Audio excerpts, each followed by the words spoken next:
DOJ petition was based on the idea that Trillanes never filed because the application was nowhere to be found. On the other hand, Judge Soriano says that the best evidence rule does not apply to this case because of an exemption, which was that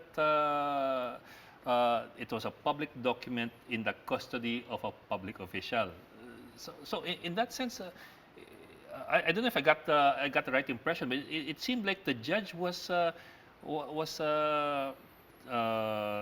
trying to make a point to the military and to government as to who was supposed to be responsible for the documents. Yes, I remember you can raise so many provisions in the rules of court. You can raise the exception where it's in the custody of a public official, whether it's the custody of the other party, you know, whether or not it's a public document, because it was, I believe it was sworn under oath. So, what Judge Alameda did was that he disregarded all the secondary evidence because you could not provide for me the primary one.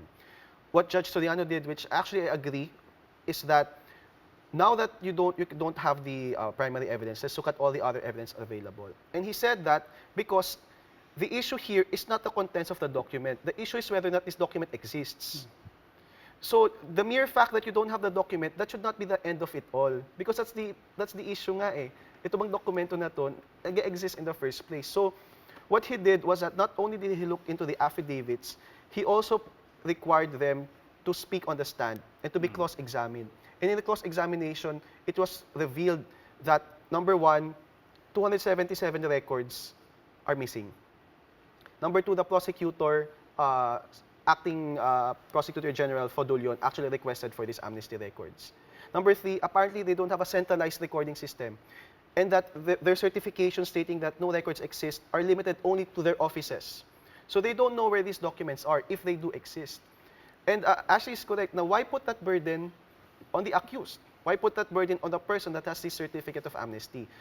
On the other hand, what Senator Trillanes did was to present the officer who received the actual document, who said, yes, I saw it. I personally received this document. He presented the head of the ad hoc committee, which said, yes, I personally saw the document because I reviewed it. If you're Judge Soriano, what else will you look for other than the testimonies of these people saying that, yes, I physically saw the application, it has existed, you know, before the certificate of amnesty was issued? Judge. Well, I'd like to qualify my answer by saying that by no means the senator is bound by what I'm going to say. But suffice it to say that in viewing what happened with this revocation of the amnesty from a wider lens, this in effect, well, the executive in effect opened a can of worms here. Why? Because as you carefully pointed out, there has always been this long-standing view that the acts of the executive presume regularity, right? The government itself, the executive itself rather, threw this away when they did not accord the same presumption on the acts of the previous administrations, specifically President Noynoy and the Department of National Defense through the ad hoc committee. That's one. Secondly, and I'm referring now to the exact can of worms. What kind of worms are we talking about? We have the revised penal code that punishes the offense of infidelity in the custody of public documents. It imposes a medyo higher burden as compared to Republic Act 9470, which is the National Archives Law of the Philippines.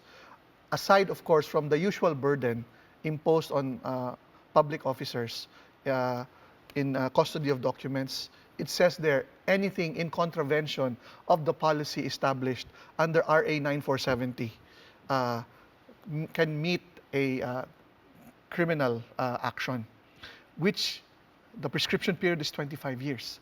So if you're looking at taking the offensive, long after this president is gone, and whoever his factotums and those who acted at his behest, they can still be subject, they can be held to account. Now, why am I saying this? Because precisely the National Archives Law of the Philippines establishes a policy to take care of these documents. The DND and the AFP have long been known to take care of its documents. Why? In my case, I went back there long after my father retired. He still has his records there. If you go back further, they still have records of World War II veterans, and to some extent, those who fought before that. So what am I saying here? All of a sudden, because you are referring to a particular person whose amnesty was revoked, all of a sudden, not only his amnesty documents go kaput, but also those of 276 others. I mean, it's incomprehensible. Ibig sabihin, the very basis, the very premise of this whole brouhaha is absurd. Yeah. I And mean, the suggestion, actually not the suggestion, the outright accusation of Senator Trillanes is that sinadya ito, di ba? I mean, yun yung most basic implication.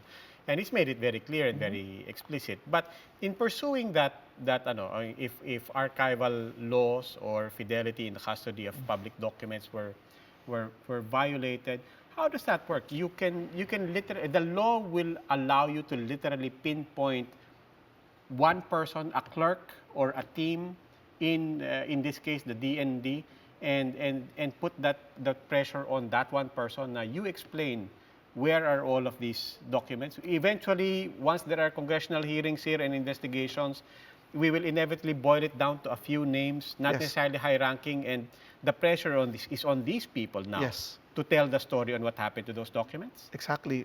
There is that requirement of the law because not only does it establish a policy, it also reposes certain responsibilities not only to the mother agency, but to a department or an office within that agency and the officers within that office under that agency. In the meantime, the presumption now, having established the regularity of the certification of the amnesty on Senator Trillanes, the presumption now is indeed that somebody now needs to explain where those documents are. Definitely, because as I mentioned, the witnesses qualified their statements and said, when we issued certificates that there was no application to be found, we're merely referring to our office. And that they made an admission that there is no centralized recording system in the DND. So the chief of the AFP could have it by now, and someone else. So not only is this an issue of personal incompetence or infidelity of custody, but the entire system of the DND the entire recording system of the DND is now put into question. Exactly. You